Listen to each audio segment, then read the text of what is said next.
There you go. Oh, we're live. Yeah, so should we start with some wins, or has anybody got any wins they'd like to share? With yellow. Yeah, I will. So I've started my ads up again since before December. Well, in December, which is a massive win. I'm making my way through the challenges with the authenticity challenge. I just did my slow walking through town. Almost got knocked over by a bicycle and walked into a post, or well, sign. But yeah, I did it anyway, so that was good. How's your ads going, Camila? Because I've seen a few pop up on your sheet, some leads. The ads, I'm not really sure, to be honest, because like it says I've got 2 leads, but that's not coming on my, it's not showing up on my lead sheet. Yeah. A few people have done this week. When you set up an ad and you go to conversions, you need to make sure it's on leads. That it's on leads and not purchases or anything else. That's all. Oh yeah, I forgot that had changed because it's naturally purchases, isn't it? Yeah. Okay. Cool. Yes. I'll duplicate and amend. Leads. Steve had 24 leads on that Camilla for like 35p or something stupid, but it's because he had it on purchases. So. Yeah. I'll have a look at that. They've just changed. I don't know if anybody's been in Ads Manager today. They're updating different accounts at different times, but on mine they've merged Ads Manager and Power Editor into one, and they've got a new feature that's called Audience Expand. So you start with, like, say you put in 200,000 and then you put Audience Expand and it will give you like 11 million of the same audience that it finds from elsewhere on Facebook. So so is that something that you just tick to include? Yeah. It's not tested yet though, so I'll speak to Mike and then we'll get some statistics on it and see if it's good or bad, because normally when it's new it doesn't work very well for like 2 or 3 weeks, so we'll see. Cool. Any more wins from this week? Hey, first UK Mastermind. Hey. Good stuff. Hello. Welcome. Is Grant in the chat? Grant did a good go live earlier. He's not, is he? No, Grant's not at the moment. I can't see him on now. Oliver's in. I can see his screen's off. But just to let Oliver know, I've posted his book today as well from last week, so that should be with him shortly. What book did he choose? It was just a generic one. It was which we'd said before, which was Expert Secrets. Yeah, amazing book. But he hasn't read that as well. You can get it for free on Russell Brunson's page. He's doing like a giveaway. You just pay for the postage, so yeah, it's like £4 or something, and it's pretty much exactly what we do. So yeah, he's in the chat. He's keeping a migraine away. Yeah, fair. Yeah, anything else from this last week? I've got 2 messages from people from an ad, which is really nice. So I'm like talking a lot to them, which I'm really enjoying. So that's my first ones. It's really good. Very good. Very good. What did you do? Sorry. What did I do? Did you say? Can you hear me? Yeah, who's that? Sorry, I'm listening. I was just seeing if it worked. My bad. This is Scott. Sorry, mate. No, it's all right. My bad.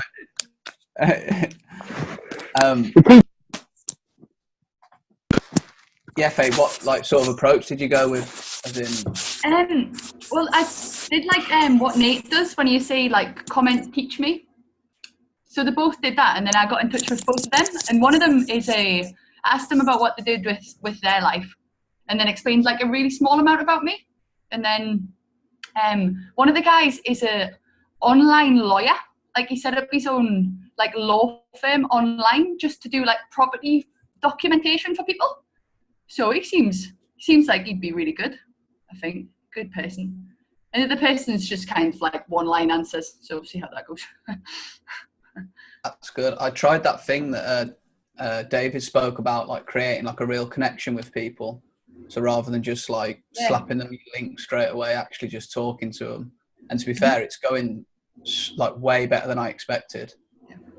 Like I think I've got 4 people that are looking to sign up this week from the same, like previously where I sent messages, I got very limited replies. So it seems to be working. So I'd recommend trying that to everyone. Yeah. Is that just sort of, I suppose, having a bit more of a conversation with them, Josh, instead of like maybe trying to push a sale or something onto them? Yeah, pretty much just trying to find out about them and like take your time and actually sit, like, even though I did care about them before, obviously when you get a lot of messages at once, it's quite hard to have those conversations. But I open with that thing, you know, what is it you're struggling with that I can help with?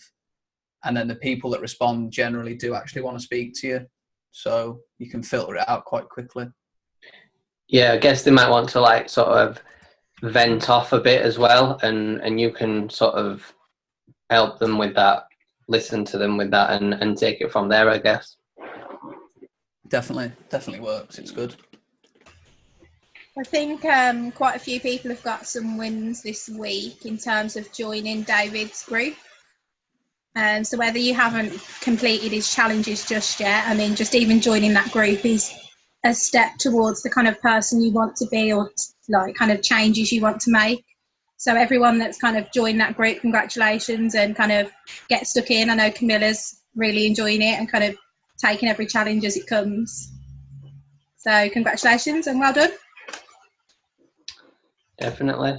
And we've got Scott Wood on and Gareth on as well, who've both joined us in the last week or so. So yeah, it's their first mastermind. So I guess that's a win for them.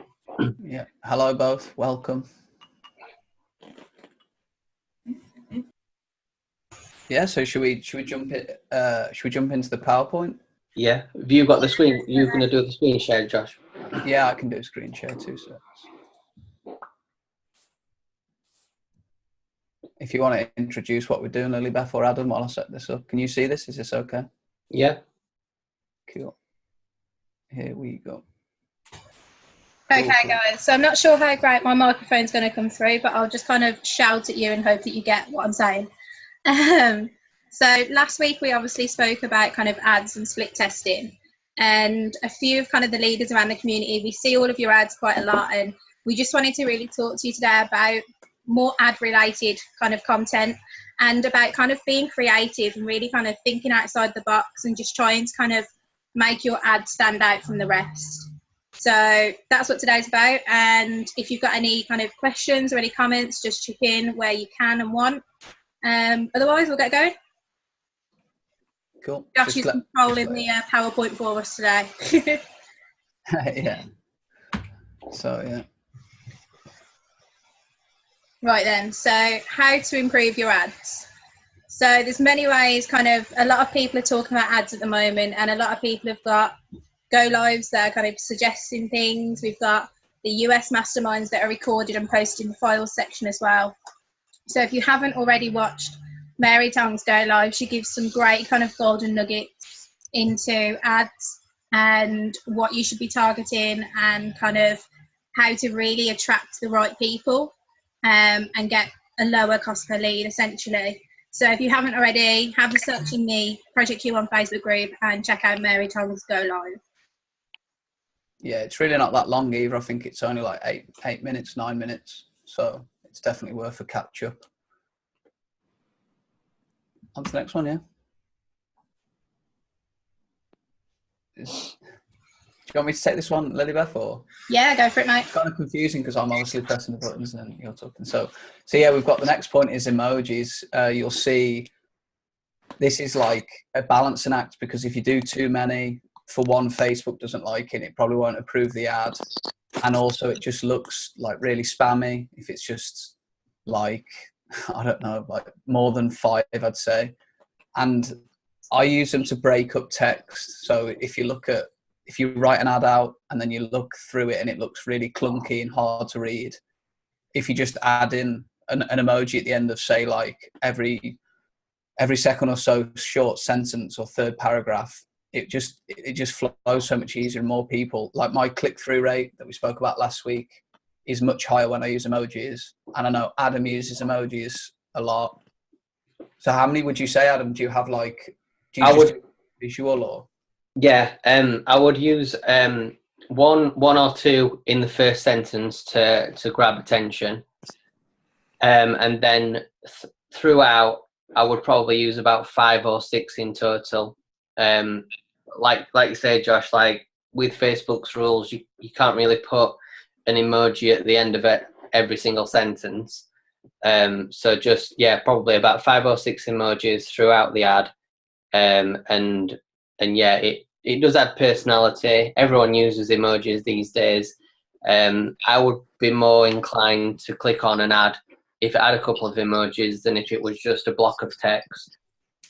Yeah, and the only emoji I'd avoid, I've not had it stopped yet, but you know, the money bag emoji or the cash with flying wings, just because Facebook's like policies include that you can't promote money, you can't promote selling money and stuff like that. So it doesn't mean you're doing it, but just for the sake of like ensuring that Facebook you don't violate the policies.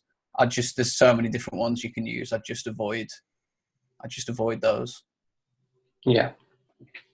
So the third point is, this one's super important as well. So do you want to take this one, Lilybeth, or shall I take this one? Or? I'll jump in for a second, mate. You can jump back in. So just kind of speak to your audience. So when you write ads, you tend to sometimes focus a lot on yourself. For me, I find kind of when you speak to the people that you want to kind of attract, your ad performs better, because basically they're having to question themselves and they're having to kind of think about the steps they're taking in their life, or kind of, I don't know, just anything really, their dreams, their desires, and they're really kind of questioning their self and their situation.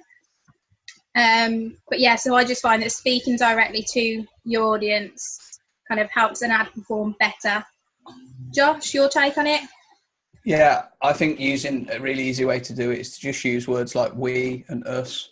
That's what I do a lot in my adverts, especially if you're targeting people that are like you. So I sometimes target teachers because I was a teacher, and I say stuff like we as teachers. So people that are teachers then automatically associate with it and feel like they belong. It's not just listening to you talking on the internet. Do you know what I mean? So to a cold audience, that works quite well.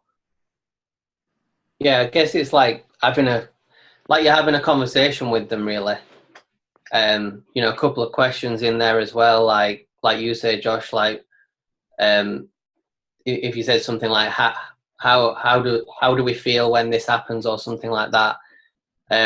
Couple of questions in there, like you are generally having a conversation with them, and you're not just sort of talking about yourself or you know, something like that. Yeah, and if you can, a really good tip is if you ask questions throughout where there's like such an obvious answer that's yes. So like people would like to have more time off work, right? ? Because subconsciously people then are automatically agreeing with you throughout your advert. So like they'll read it more, they'll go down, they'll be like, oh, I agree with this, and they just keep going, build momentum. So when you finally ask them to visit your landing page and say like, this is our opportunity, they're more likely to agree with that as well, because they're in like the routine of agreeing.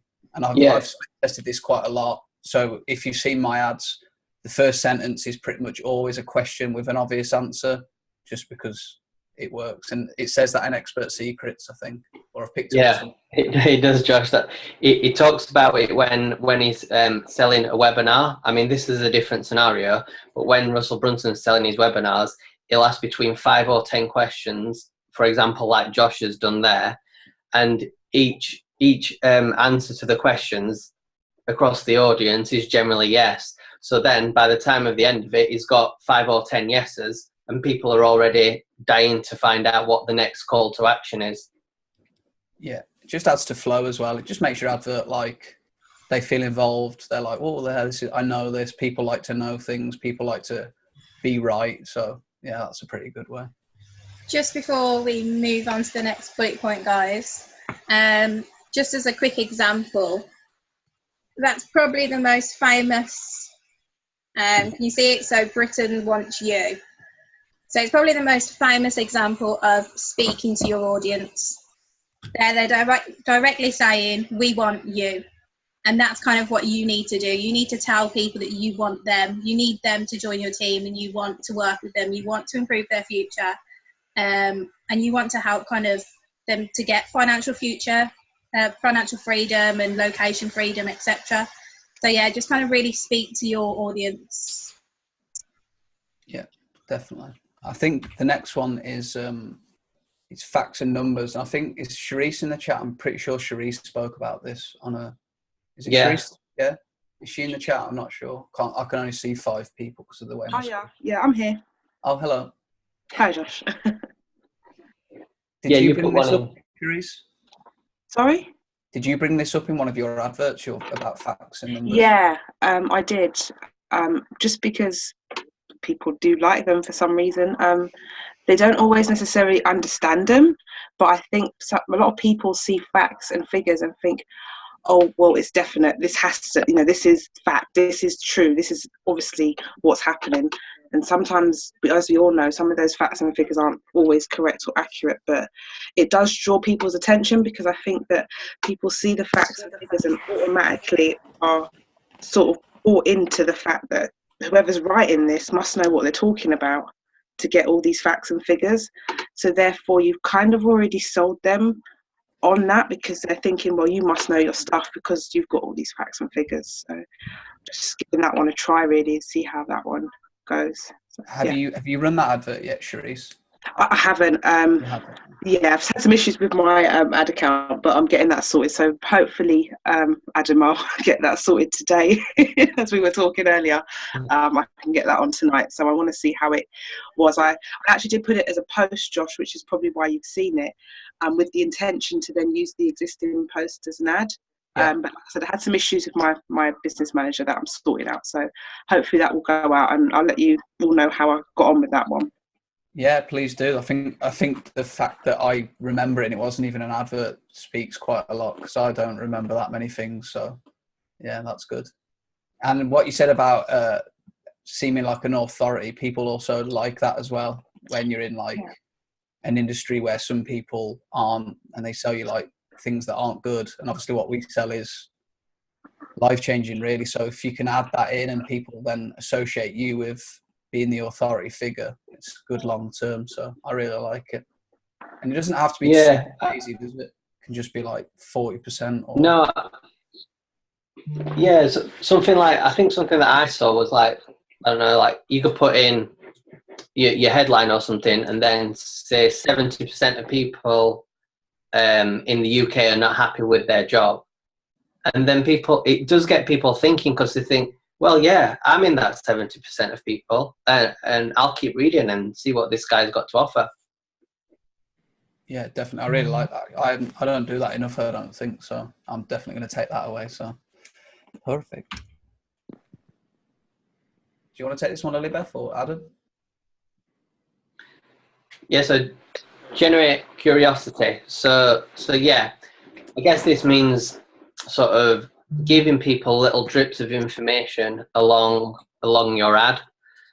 For example, when we get to the point where we say, do you want to hear more? And then question mark, and that gets the yes. And then you can go on and explain about this sort of 90% system, I guess, and the webinar. But obviously along the way, while you're putting that paragraph in, people are curious as to what's going to be in the webinar, what the actual job entails, etc. So yeah, just a question like that, like want to hear more and then question mark, and then people carry on reading, and that will take them eventually to the call to action, which will be your link to register for the webinar. Have you got anything, like another example of that, Josh or Lily? Yeah, I think pictures are a really good way to do this. So Adam said to me about maybe 5 years ago that your picture can just be something totally random. And I thought that made no real sense. I always had a picture associated with the advert. And then I just tried it, and I was just putting the weirdest pictures, like no relevance. And it makes people, the statistics of my are way better. And I think people stop because it's like, it's a pattern rupture. They don't see it every day. And there's this weird picture, and they're like, oh, what's this about? And then they read, and they're like, oh, that's cool. And then they read your copy, and before you know it, you stop making more people stop through curiosity. So I think crazy pictures are better, and I never have a normal picture anymore. So I think that's a good one. Yeah, definitely. I think the same, Josh. It stops people scrolling the picture, and if you've got a crazy picture or a picture that might not even be related to what you're talking about, you've got their attention with the picture. So you would think that they would go on then to read your ad. And even if they don't, like, they just might stop and like give it a little like, or you don't know, like a comment, or they might their friends, or the ripple effect of that strange picture, because it sticks in people's minds if they see like something they don't see every day. Whereas if they just see like someone in front of a crowd with a microphone, like a motivational speaker, they're not that likely to be like, oh, no, that's interesting, because they've seen it times already, you know. So a picture that did really well for me was like a pair of feet upside down, and I know it worked well for Harriet. I don't think she's on tonight. Hers was slightly different, but again, just a really odd picture. So stranger the better, I think, and it's definitely worth a try. And the last one, I mean, one that worked well for me was it was just a picture of a street lights in Moscow, I think it was, with like Christmas lights over, but then it had the reflection in the puddle underneath, and like it was really bright, loads of different colours in it, but it wasn't anything related to my ad, and that got me leads at about 170 or 180 per lead. Yeah. And what I do is when I stop at these pictures that make me question what it's about, I just take a screenshot and save them in a folder. And when I come to write an advert, I look back through that and see what made me stop. And it's funny because sometimes I'll take a screenshot and it will be someone in PQ1 that's done the advert, and it's the picture that's made me stop. And I'm like, oh, that's pretty cool. So then I like send them a message and say, that seems to be working, you know. So it's good. Anything to add to that, Lilybeth, or should we go on to the next one? No, just that the next bullet point is pattern interrupt. So basically what you guys are talking about pictures. I see. So yeah. I don't know, expand more if you wanted to. Oh no, it must be the last one, sorry. Yeah. Oh yeah, it is. Yeah, so we've got the structure and formatting next, which I know there's different methods to this, so I'll explain mine, and then I'm sure Adam can go into his and you can try yours. So my structure typically will be a question at the top, and then I'll talk about a pain point of the audience that I'm targeting. So if it was teachers, for example, I'll talk about like doing 60 hours a week, getting paid for 30, all of that sort of stuff, marking on weekends. And then I'll talk about how I can help, and then I'll talk about the objections. So obviously some people see this and it's like too good to be true, and I get those objections out the way in my copy, and then I finish with my link. So mine's quite long. I'm working on making it shorter, but my adverts, the structure is quite long, and I know Adam's is a different strategy. So Adam, do you want to explain what you do? Yeah, I mean, although mine's probably, my ad would probably be about half the size of Josh's, because I don't really mention any objections, although we do a couple of similar things, whereas I'll open up my first line or two with a couple of direct questions like, did you enjoy work today, or is it just paying the bills, etc. 2 or 3 questions like that to grab attention as well, and then maybe about 4 or 5 short paragraphs. I'll then go on to what we actually offer, like for example, a 90% system, and I'll also mention sort of that I was fed up with work, and just briefly tell one sentence of my story, and then at the end the call to action. Whereas Josh I think puts a bit more into the sentences, and also puts a few objections in there as well. Whereas I just try and be direct, and then any objections that people have, they'll sort of message me. But I mean, both work in similar ways, long and short. Yeah, and I think the only way to really find what suits you is the third point of speak to your audience. You just have to trial and error it, because some audiences will like a really long message and they'll like to read it, and then other audiences want it like in 5 or 6 lines. So this is just another thing that you have to test, and you'll also find your voice. When I first started, I wrote short adverts, and then with time they just seem to get longer and now I'm trying to get them back shorter again. But if what I found helped when I first started was when I was writing an advert, I just write all of my feelings down on a like in a document, and it might be like 2 whole sides of A4, and then I'd go through and just cut out what I don't need and just get it shorter and shorter, and that seemed to work for me. So I'd recommend, especially if you're telling a story of how like you hated work or work was not for you or something like that. I do pretty much the same as Josh does, in terms of I like to write everything out, the points that you need to cover, or if you want to say kind of, do you want to get out of work, or I don't know, even things like I'll write down, click the link here and stuff like that. I'll put it all down on a sheet of paper and then eliminate stuff and kind of format and structure it that way. That's just because I work better with pen and paper. And in terms of kind of when you're actually doing your ad, just think about kind of spacing it out and how you'd find it easier to actually read an ad that pops up on your phone.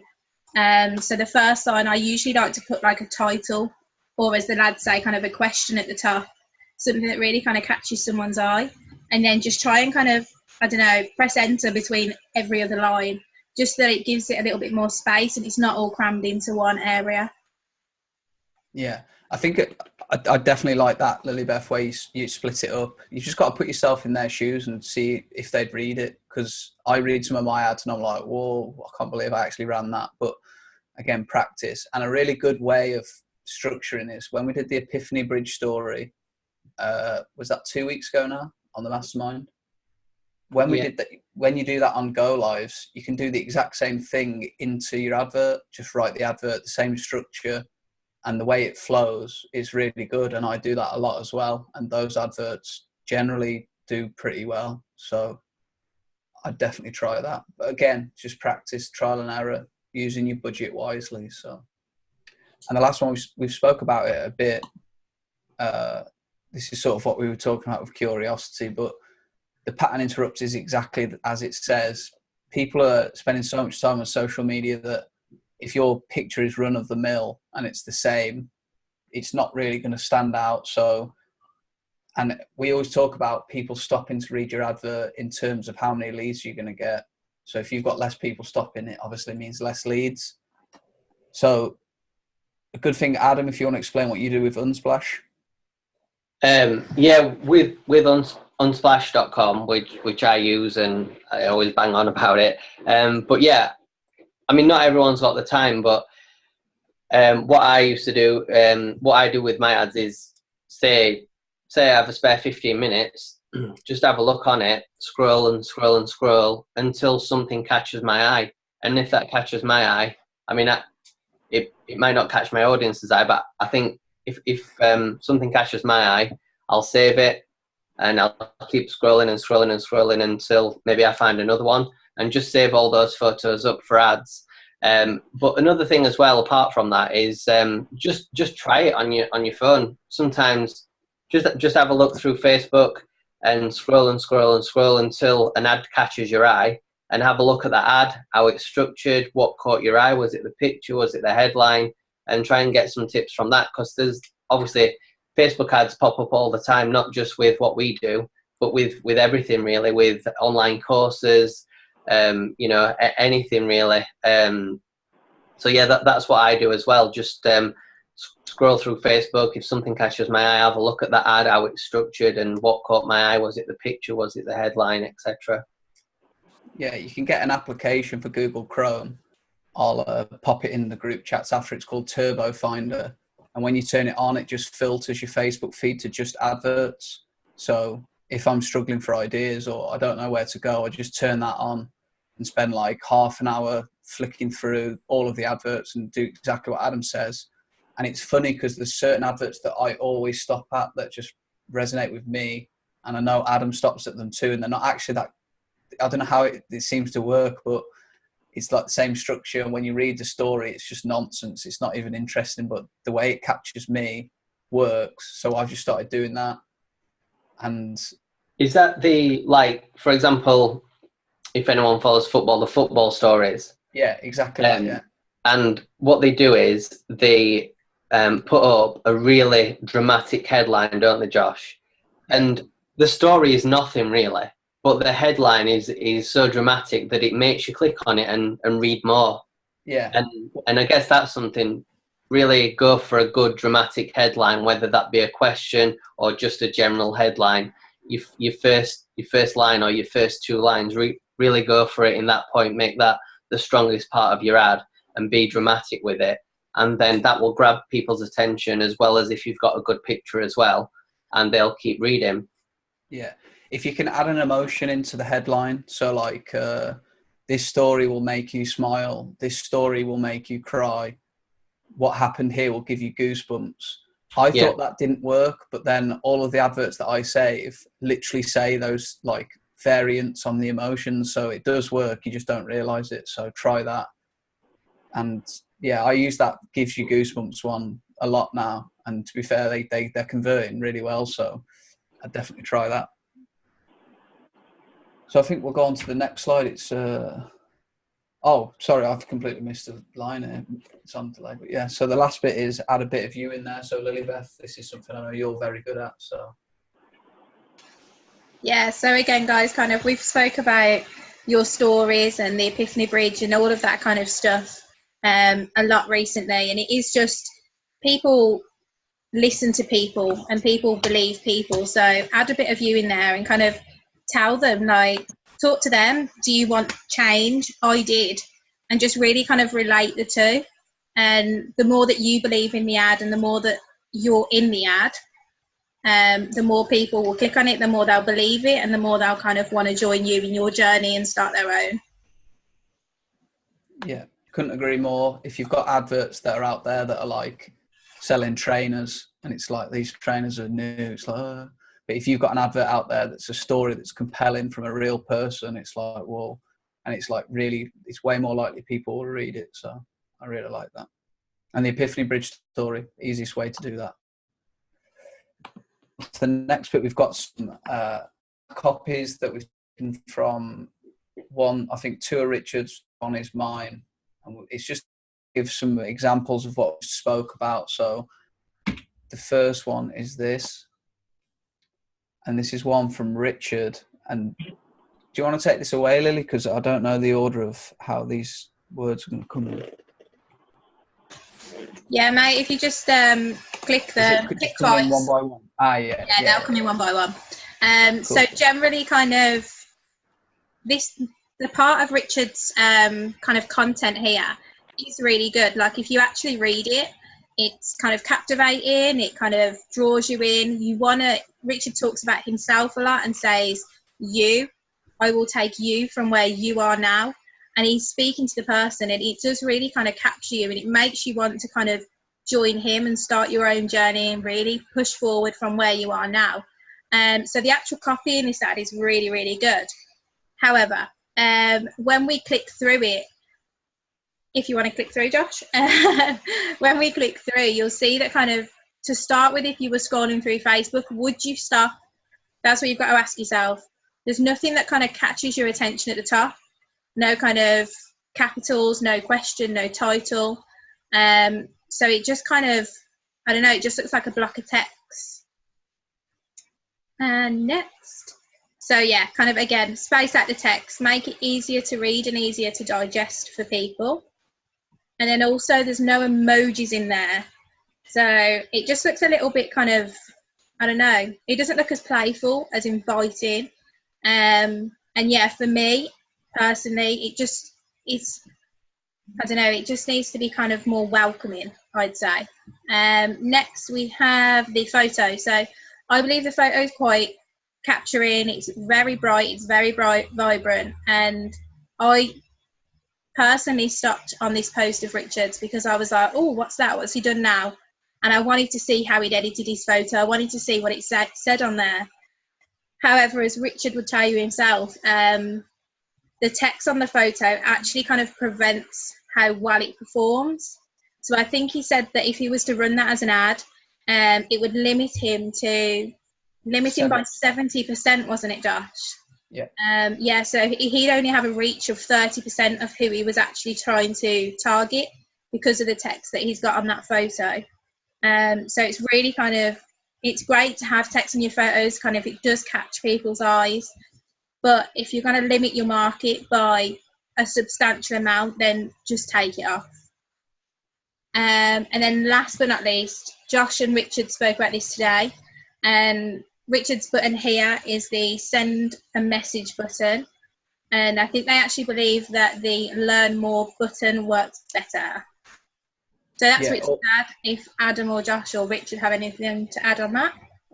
Yeah, I think what you said about the send message thing, I've split test that since I started, so pretty much 5 months of split testing, and the learn more just outperforms it substantially, because I think people get intimidated by seeing sign up or send message. They think there's an obligation to sign up, whereas learn more is quite relaxed. It's oh yeah, we could go and have a little look what we've got to offer. So you get more click throughs, you get more data. So yeah, I think that works. And to be honest, everything you said there, Lily, the picture, I really like the picture. And I think that'd be really good as a cover photo or a profile picture. But Facebook, the way adverts work, they just don't like text in the pictures. I've just stopped using it because it takes me time to edit the picture, and then I get it to Facebook and it says too much text or reach reduced. So I'm finding a picture that's eye-catching without text, to be honest. I think there's enough out there. But yeah, what have you, Adam, or has anybody in the chat got any comment to add? No, I think you covered it. Like you said, Josh, the bottom adding a button on does work, and I mean, me personally, I think Josh does as well, think that learn more is the best, because like Josh says, if you click sign up, I've even had people before saying, I'm not signing up to anything before I know what it is. And the button sign up, it's not actually that you are signing them up to Project Q1. It's just literally they will be entering their name and email to register for the webinar. So I would say, and obviously Josh does as well, that learn more is the best button to use if you're going to use a button. Yeah, you've had a bit of success with that button, haven't you, Josh? So yeah. So we'll go on to the next advert, which is actually from Steve Preston. I didn't know this was on there, but so this is the polar opposite of Richard's, as you can see. Oh, we've got more arrows. So it's got the emojis. It's also got the caps and the questions. So it's likely that people are going to stop. And when Steve's advert, I know people did stop. And I'll talk quickly more what we did with this advert after. But so it's got the cliffhanger, also known as the hook, which is this little part. So it makes you sort of want to read on. I think this can be improved, Lilybeth and Adam. I'm sure we did actually end up changing it. But so this little part here, we'll talk about that in the next slide, I think. But yeah, we'll move on and talk about that. So the picture's also in HD, which is super important if you're using standard resolution pictures. That don't work as well for obvious reasons. People are more interested in when you've got Instagram and billions of photos, they're all really good. They want high quality pictures. So see what you put there. Oh yeah, I can't read. Oh yeah, it's on there. Oh, so it's got a headline question, which again we spoke about is engaging. People want to answer it. They want to find out the answer. And also as well, if someone reads that and they read like ready for that change, and people are like, yeah, and then it's like, here's how, it's like, oh, like this advert could be worth reading, you know, so they're more likely to click through. And again, he uses Learn More, which is good. The one thing we did with this advert, when me and Steve split test this, we actually ended up changing the me neither part to a better hook to engage more curiosity. And we also changed the picture to something a bit more eye-catching. But overall, I'm pretty sure, I'm not sure, is Steve in the chat? I think he's at work, but Steve will tell you this advert actually is doing quite well. We've split tested it another 3 times from this point, and it is doing well. But this is like the basic skeleton that we started with. And I think, Adam, you chose this one because it made you stop. Is that correct? Yeah, that's right.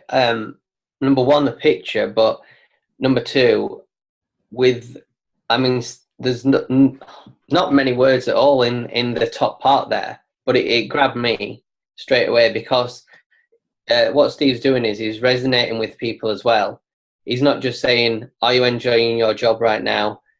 I wasn't either, blah, blah, blah. He's actually saying that he's insinuating that he is in his current job still and he's not enjoying it. But he's also offering something there with the website and with the Learn More. So you straight away you think, I thought, if I was looking at this, I would think, oh, right, so this guy's offering something. It's clearly running some kind of online business, but he's also saying that he's not enjoying his job right now. So what has he got to offer? And then you would click on continue reading. And there's not an awful lot of words there, as you can see, but it is a really good cliffhanger, that. And yeah, if I was looking at it, I would continue reading and probably click on the Learn More. Yeah. And I think, to be honest, when you said that, Adam, I can see people clicking Learn More without continue reading on this exact style of advert. I've not seen, as you were saying it then, I felt that could actually happen.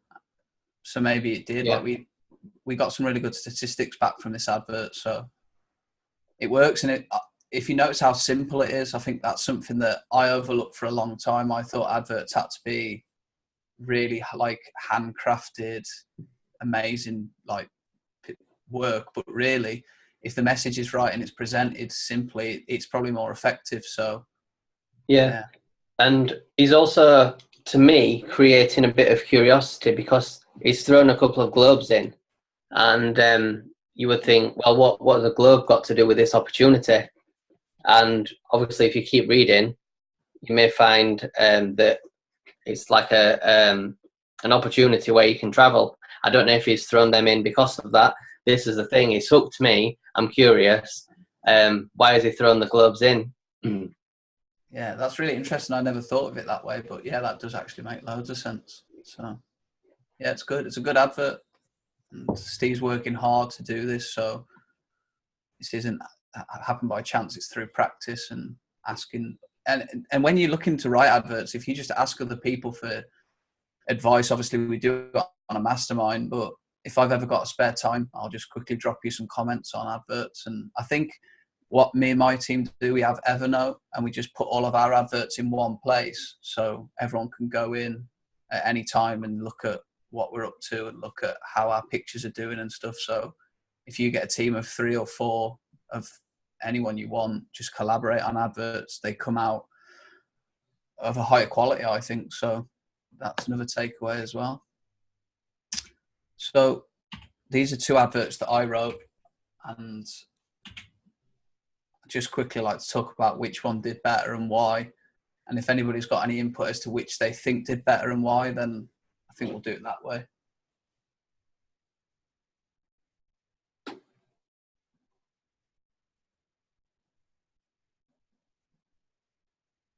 Any input? Does anybody want to take a guess at which performed better? For me, I would say it would hook. The right one would hook me in more. Why, Adam? Because you've left it there on. You've left it there on. It offers me, and you've started off by sort of going into it a little bit and creating that curiosity. and then you've left it on a cliffhanger. Whereas the one on the left, it seems like you're maybe talking about yourself just a little bit too much in the first 5 lines. So that's what I think. I don't know what the results are. Yeah. Anybody else? No cheating. I know Josh Worth knows the answer if he's in the chat. Yeah, also as well, this picture is one that's doing really well for me, and it's just me and obviously 2 friends. This is in Australia, but I think pictures with anyone that's smiling, that's close to the camera, makes people stop, because people like to see other humans happy. It's like how we've evolved. So this picture, I use it on multiple adverts, and it obviously it helps that I'm really good looking as well, which obviously is standard. But in all seriousness, smiling definitely helps, and having 3 people smiling. If one of them's you, I'd get that advert out. Like, just put that picture on anything, because you're just trying to make people stop and see that you're real, see that you're out there.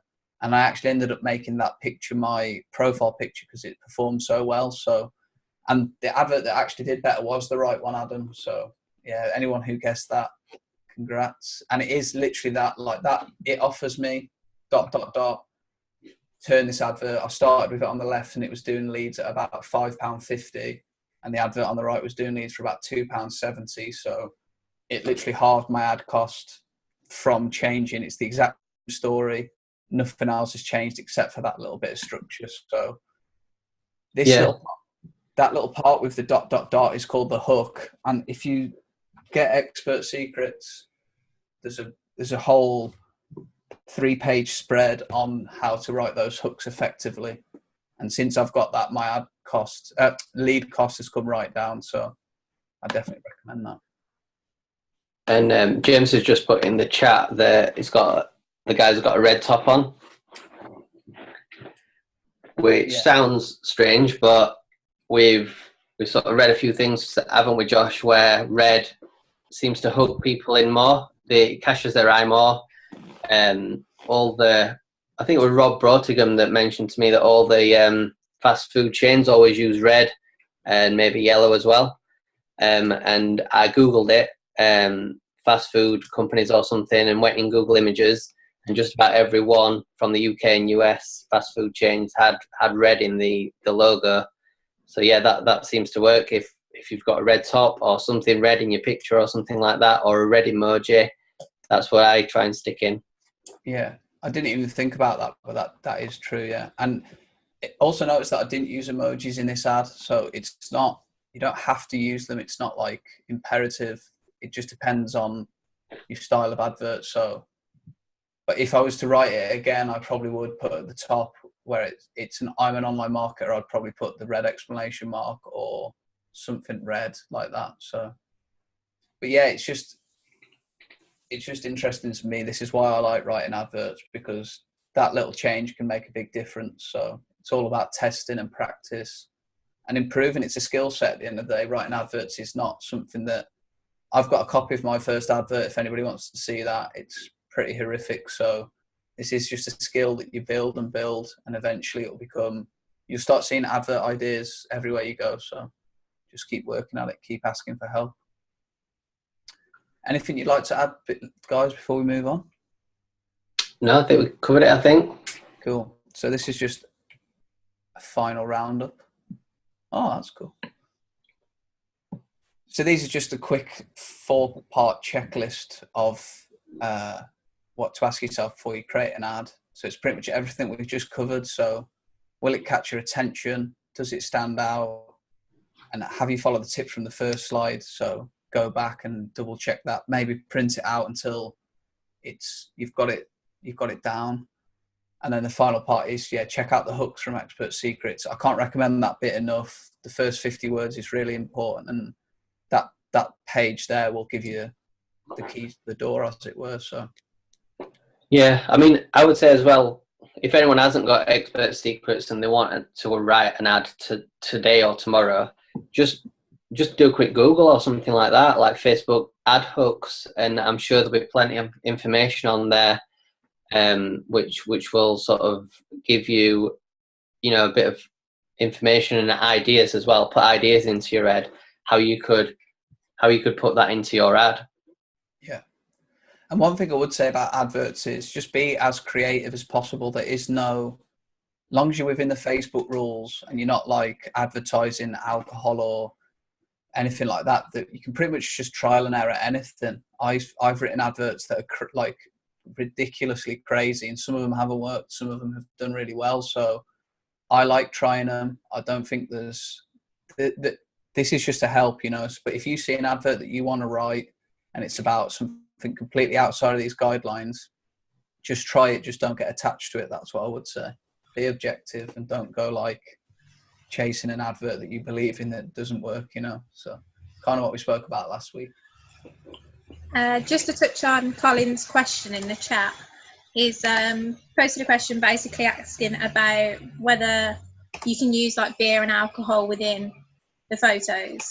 So you can't. However, I have before from Project Q1 meetups, I've just kind of used like a blur sort of, I don't know what it's called, I don't know, on the photo, just blur out the alcohol if you can, just so that you can't see names on bottles or kind of types of them or anything like that, and just really, just, I don't know, keep going over it and over it and over it until you think that it can't really be seen, or and then so just like, just run it and see how it goes.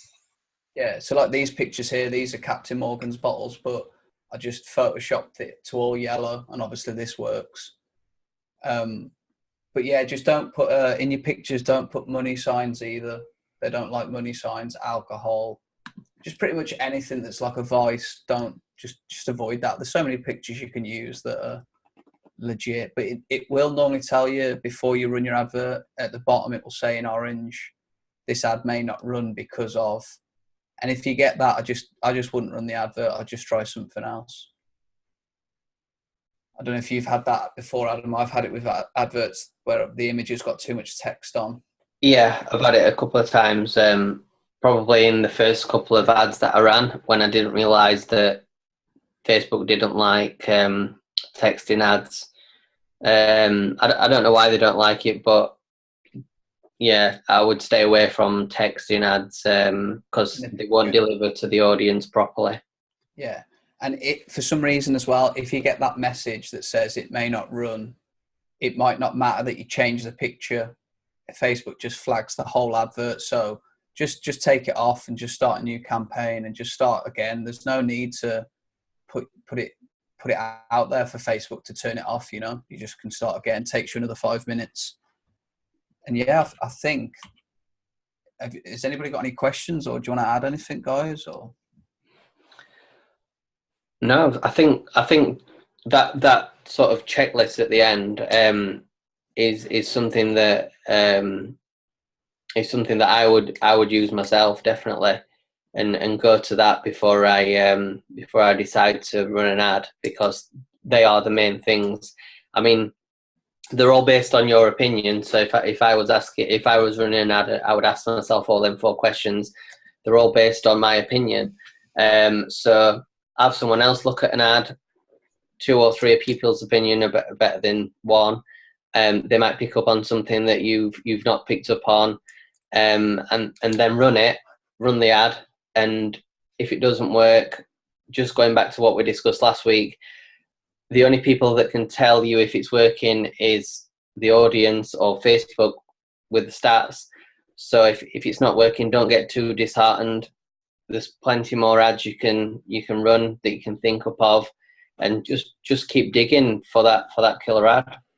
Yeah, I agree more. That's just a nail on the head for me. I think Tom just wants to make his debut and add a few bits. Okay, so just going back to this advert that we touched on earlier, the Lord Kitchener advert from World War One. Lily mentioned that it's a prime example of targeting our audience. I'd just like to give some figures to the background of this advert. So it was comprised and made in August 1914 when World War One first broke out, and it only ran for 4 months up until the end of the year. But in that time, it recruited 1.1 million people. it had people that were aged 13 and 14 trying to join the army, even though you weren't allowed until you were 18. That's how powerful grabbing your audience by just addressing them as you and personalising it is. Yeah, And then, good, I like and then continuing, the entire thing that's been going on, to summarise, is it's almost like a placebo effect that you want to build with your ad. You want to make it so the people you're targeting believe every word you're saying. And a bit of casualty there. So yeah, you want to make them feel a beneficial effect from what they're reading. So just wait, Tom. Just wait, Tom. We'll get that muted. Can you mute that? I don't know who it is either. Is it Gareth? Gareth, can you mute yourself? Hey. There we are. There we go. Okay, so with the placebo effect, by definition, is a beneficial effect produced by a placebo drug or treatment, which cannot be attributed to the properties of the placebo itself, and must therefore be due to the patient's belief in the treatment. So effectively, in the terms of an ad, you want them to almost believe everything you're saying as if you're feeding them paracetamol for a headache, and then they will follow through on your ad all the way to eventually affiliating with an addict. I really like that. I think that's really powerful. I think that's definitely something you've got to test, Tom. And then touching on the emojis from earlier and the importance of them, 58% of Facebook's entire demographic age between 18 and 34. And then emojis, the first ever emoji was designed in 1999. So those 34-year-olds would have been 15 and have grown up with emojis all their life. Wow. That's cool, man. I didn't even know that. That's well powerful. But the second point that Tom made about sort of getting people to trust you, that's what it's all about, I guess. The top and bottom. If people trust what you're sort of saying throughout that ad, then they will register as a lead and they will want to work with you.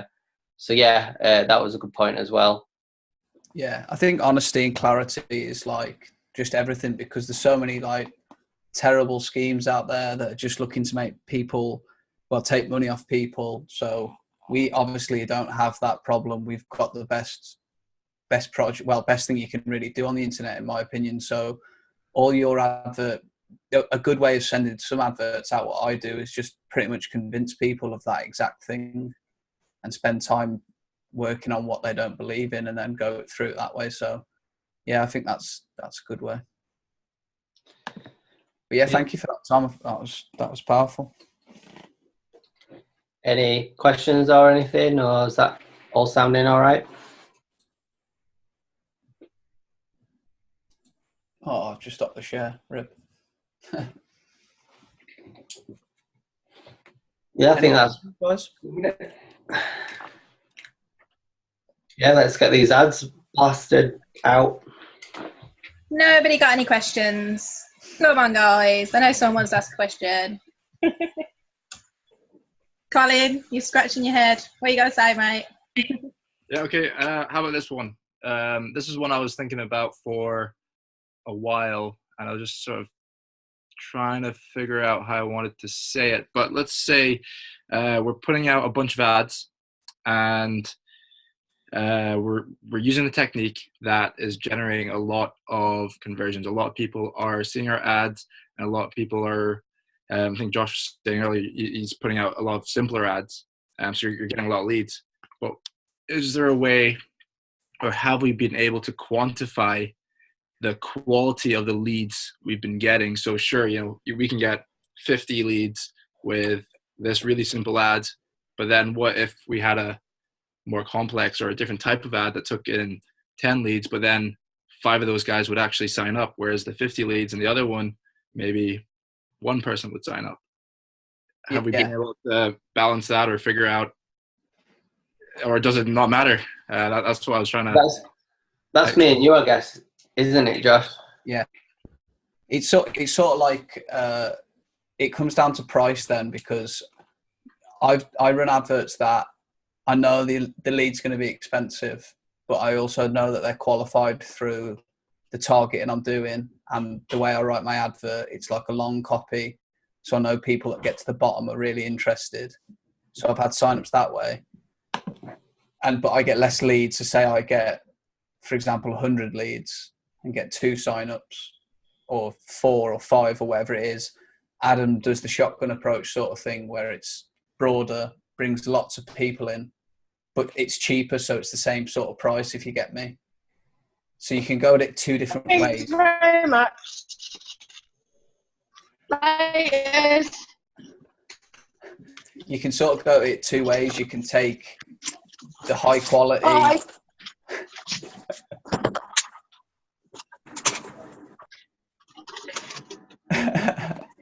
You can take the high quality, lower amounts of leads for higher cost per lead, or you can take more leads for lower quality at lower cost per lead. So the reason that I do both is because I like to see my lead sheet filling up. That's essentially it. So I run some ads that get leads a lot often, and I get some ads that I know will maybe get 2 leads for a tenner, but in my opinion, they'll be good leads. Yeah. But I think that's a topic we can do. I think we should do a targeting, or Lilybeth, Rich, Adam, a targeting how to choose an audience, how to nail it down sort of thing, to do those 2 different approaches, if that's what people are interested in. Yeah. Yeah, I'll do that.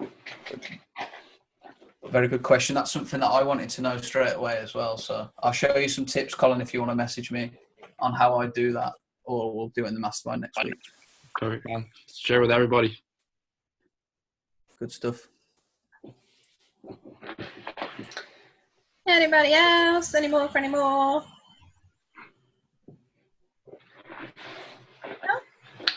think that's about it.